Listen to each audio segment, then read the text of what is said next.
Now our closer look at Supreme Court Justice Sonia Sotomayor. She wrote about her remarkable life story in a bestseller that's now out in paperback. And just last weekend, she caught our attention again with a surprise run-in with Hillary Clinton at Costco.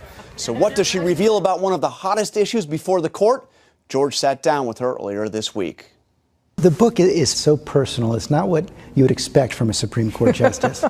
You said when you wrote it to hold on to the real Sonia. Yes. So did you succeed on your own terms? I think so. I've told my friends that if I get too full of myself, I wrote a really thick book so you could hit me over the head with it. The hardcover one. The hardcover one, exactly.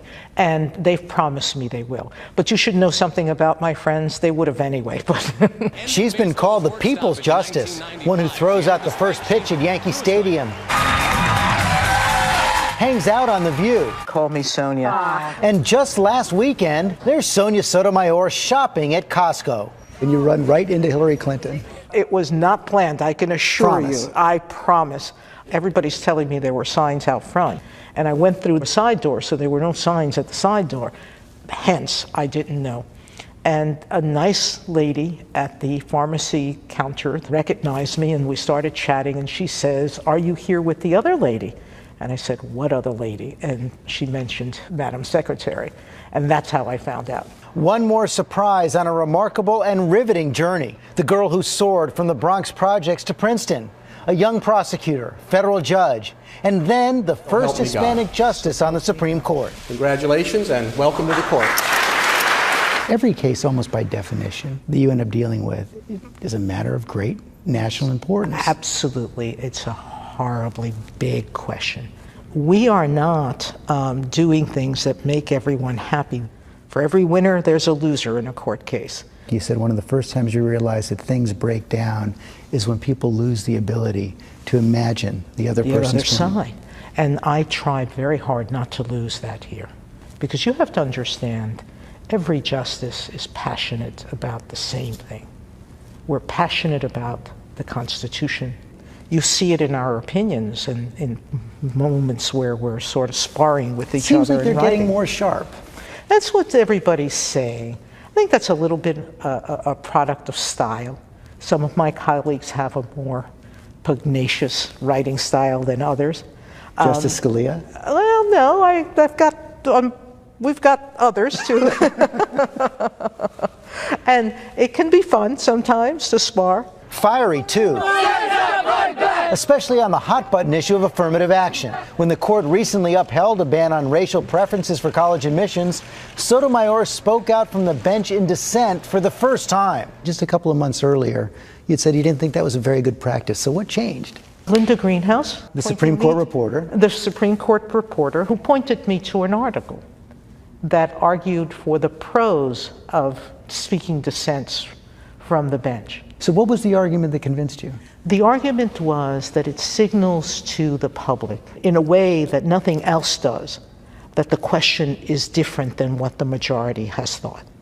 And I realize that in this fast-paced internet world, reporters are no longer reading about cases before they comment on them. For this justice, it's deeply personal. She knows affirmative action made a difference for her, and believes it's still necessary today. There's been a lot of scholarly work now that now say, you know what, it's just not the best way to ensure diversity in schools. And maybe if you focus on where people live and how much money they make, you can get the same results in a way that is less fractious. Well, the problem with that answer is that it doesn't work. You just don't believe it works? Oh, it's not that I don't believe it works. I don't think the statistics show it works. Just doesn't. If you start from the proposition that advantage inures to a background that's privileged, and it does. Look, we have legacy admissions. If your parents or your grandparents have been to that school, they're going to give you an advantage in getting into the school again.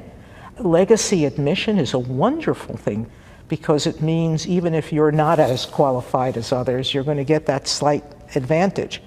But what does qualifications mean in an academic setting? A place like Princeton could fill their entire beginning freshman class with students who have scored perfectly on undergraduate metrics.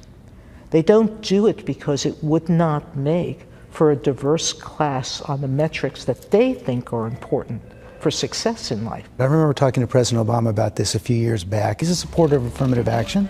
He conceded that, for example, his daughters shouldn't get any special consideration for their race because they've had so many other privileges. I agree. But even privileged people will show you dramatic accomplishment that doesn't go just to grades. You also write in your book about some of the sexism you face even as a prosecutor. Any as a Supreme Court justice, or does it go away? It hasn't happened in a while where someone called me honey, but you know, people did when I was on the federal bench below. On the federal bench? Oh, yeah.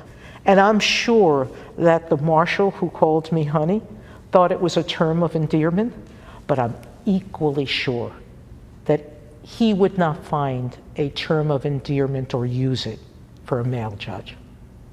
And on a Supreme Court dominated for generations by men, she is now one of 3 female justices. We talked about the difference a woman justice makes. Do you think a woman president would make a big difference? Oh, probably at least in some little girl's perceptions of herself.